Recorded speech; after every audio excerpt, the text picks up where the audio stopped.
Hola amigos y amigas, nuevamente su amigo, como siempre, Sergio Loer Escobar. Hoy nuevamente haciendo una transmisión con un tema que creo que puede ser muy interesante para la mayoría de nosotros. Es un tema que he visto que está ahorita tomando auge por la tercera versión anticipada de la segunda modificación a la resolución miscelánea 2020. ¿Y a qué me refiero con esto? Al transitorio 40º de las disposiciones de la resolución miscelánea para 2020, en donde nos señala la entrada en vigor del buzón tributario para las personas morales a partir del 30 de septiembre de 2020 y para las personas físicas para el 30 de noviembre de 2020, haciendo un paréntesis esa regla donde nos señala expresamente que esto no será aplicable, esa entrada en vigor el 30 de noviembre, para los asimilados que tengan ingresos de un umbral de 3 millones, más de 3 millones el umbral. ¿Qué importancia tiene esto? Por ahí he escuchado diferentes comentarios, diferentes versiones, pero yo sí quiero puntualizar un poquito esto, y pretendo con esa puntualización no decir que los demás están mal, simplemente es mi punto de vista, de un punto de vista más jurídico, menos en la práctica, o menos práctico que diga, mejor corrijo, menos práctico, pero sí un punto de vista totalmente jurídico, desde el punto de vista del derecho, y creo que sí es necesario que analicemos este 47º transitorio de la tercera versión anticipada de la segunda versión de la resolución miscelánea fiscal 2020. Y nos dice, la voy a leer esa parte del último párrafo de ese transitorio. No obstante, el uso obligatorio del buzón tributario tendrá el carácter opcional cuando se trate de contribuyentes comprendidos en el título cuarto, capítulo primero de la Ley del Impuesto sobre la Renta, excepto para aquellos contribuyentes del régimen asimilados asalariados que se refiere al artículo 94 de la Ley ICR, cuyos ingresos por ese concepto en el ejercicio inmediato anterior, es decir, 2019, hubieran sido iguales o superiores a 3 millones de pesos, quienes deberán habilitar su buzón tributario más tardar el 15 de julio de 2020, es decir, tienen 14 días para habilitar ese buzón tributario. Para los asalariados seguirá siendo opcional. ¿Y cuándo podemos decir que se convierte en cierta forma una obligación esto? Cuando tengo que hacer una devolución. Si yo quiero hacer una devolución, tengo que habilitar el buzón tributario si soy asimilado. Si soy, asalariado, tengo que habilitarlo. Y si soy asimilado y tengo 3 millones igual o más millones de pesos, tengo que, en ese caso, forzosamente hasta el 15 de julio de 2020. ¿Cuál es la importancia? A diferencia de otras ocasiones, yo ahorita parto del supuesto del artículo 17K del Código Fiscal de la Federación, donde se establece la obligación de buzón tributario para personas morales y personas físicas establecidas desde la legislación aplicable desde 2014. Se ha ido difiriendo esto ejercicio con ejercicio. Creo, desde mi punto de vista, conforme una interpretación más literal del 17K, aplica para todos. La autoridad está dando la facilidad a los asalariados de que sea opcional, obligatoria para personas morales a partir del 30 de noviembre y para el resto de las personas físicas el 30 de noviembre, y haciendo ese de nuevamente que los asimilados a partir del 15 de julio. ¿Por qué? Creo que a diferencia de los demás gobiernos, este gobierno, un gobierno que se dice progresista, o que así muchos lo creímos en su momento, es un gobierno que fiscaliza más que los demás gobiernos, está utilizando ciertas herramientas tecnológicas que desarrollaron los demás gobiernos, tanto el gobierno panista como el priista previo a este gobierno morenista, y está utilizándolo muy bien para los fines que persigue. No estoy en contra de esto. Lo que pasa es de que a veces la manera y las formas como lo lleva y lo ejecuta es donde no estoy de acuerdo, porque a veces es de manera discrecional. No entraré en detalle en esto para no politizar el tema, que es lo que me interesa. Y como les decía, recordemos que la semana pasada, y por ahí también compartí con ustedes, los que pudieron ver ese video del procurador fiscal, se han presentado 43 querellas, si no me equivoco, por lavado de dinero, y 7 querellas por defraudación fiscal.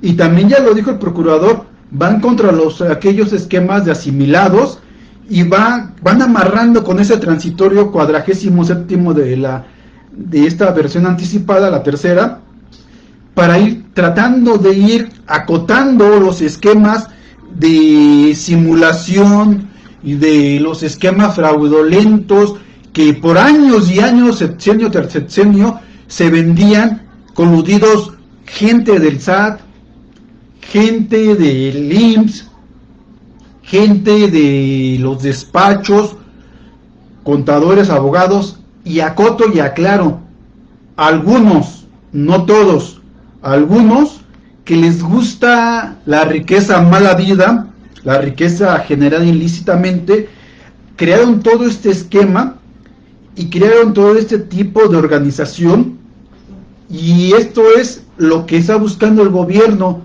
ir arrinconando todos estos esquemas, toda esta gente que no va a aplicar por parejo. Ya sabemos que la gente que vende estos esquemas son gente que tiene empresas fantasmas, empresas de papel, fachadas, y quienes se quedaron con el problema de ese tipo de esquemas delictivos es la parte que los compró, porque son contribuyentes que realmente operan y realizan esto. Por lo tanto, este tipo de operaciones son los que están preocupados y deben de estar ocupados con esto. Y otro tema que por ahí, y con esto cierro, este tema de los asimilados del buzón tributario. Si alguien tuviera una duda, con todo gusto, compártanmela, háganmela saber, y verán que esto lo podremos seguir tratando en otra cápsula un poquito más amplia, pero en este momento yo les comento que voy a pasar a otro tema. El día de ayer yo vi al todo el gremio de contadores muy preocupado, más que ocupado, muy preocupado, porque la página del SAT, literalmente, como dicen los chamacos de hoy, se cayó, quedó pasmada, no funcionó. El estrés yo lo sentí en las redes sociales, la gente preocupada, diciendo, y yo les puse por ahí, compartí, que se tranquilizaran, que le bajaran al estrés.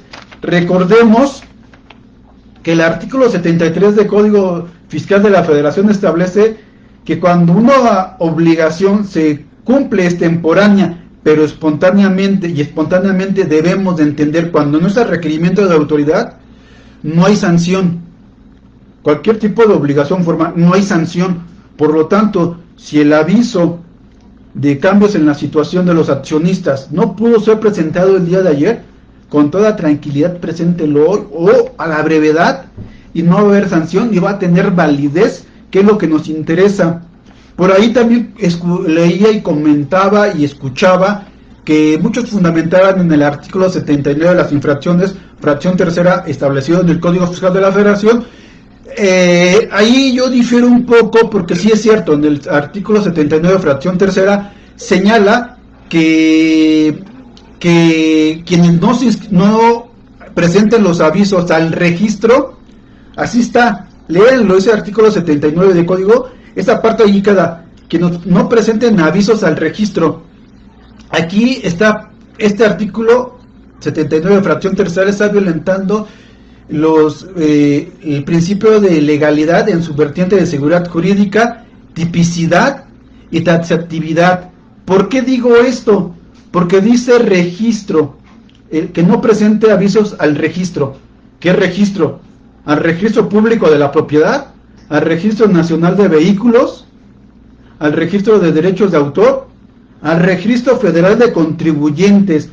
Es por seguridad jurídica. Las infracciones, recordemos, no pueden de esta manera quedar así, tiene que estar bien acotada, bien delimitada, lo que quiere expresar la norma en ese momento, porque viene a causar un perjuicio en la persona y propiedad, bienes y derechos de ese sujeto que ve mermada su esfera jurídica por la posible infracción, por la comisión de la omisión de la presentación de un aviso. Por ello es importante que hagamos ese análisis, tanto el 73, como se los mencioné en un principio, con el 79, fracción tercera, que está violentando, ya dijimos, seguridad jurídica, tipicidad y taxatividad. Y si tienen alguna duda de lo que estoy comentando y demás, si quieren abundar, chequen las jurisprudencias, son 3 jurisprudencias, les doy el número de registro. La jurisprudencia 1743-27, la jurisprudencia 1743-26 y la jurisprudencia 268-67. La primera es aplicable al derecho administrativo sancionador, la segunda es de la tipicidad en el derecho penal, la tercera es la taxatividad en el derecho penal, todas aplicables en el ámbito administrativo, en el ámbito del derecho fiscal. Por eso les pregunto, les digo, que tengan presente siempre la manera en cómo leemos las normas jurídicas, en especial el Código Fiscal en las partes de las infracciones, porque si lo leemos así y lo interpretamos de esa manera, pues en lugar de ayudar a quien debemos de ayudar, estamos haciendo el trabajo sucio a la autoridad. Y cuando me refiero al trabajo sucio es hacer todo ese tipo de ilegalidades, que lo que buscamos nosotros es de que esto sea apegado al derecho. No estamos diciendo que si alguien infringe una norma del derecho fiscal no sea sancionado, pero que si la autoridad se constriña, se limite en lo que la ley le permite. Y si la ley es imprecisa en ese precepto y no hay el tipo, no hay taxatividad en esta parte de la norma jurídica, llámese Código Fiscal de la Federación, nosotros como abogados, como contadores, debemos defender esto en el caso de que hubiera una sanción para aquellos contadores que, a pesar de lo que les acabo de decir, la espontaneidad 73-79, fracción tercera del Código Fiscal, no la presentaran y los quisieran sancionar bajo esta misma fracción tercera del 79 del Código, pues ya les estoy dando elementos básicos y necesarios para que ya empiecen a pensar si es en su momento una defensa, un medio de defensa. Esto lo quiero después abundar, compartir con ustedes, para que tengamos más cosas interesantes que decirles, que comentarles.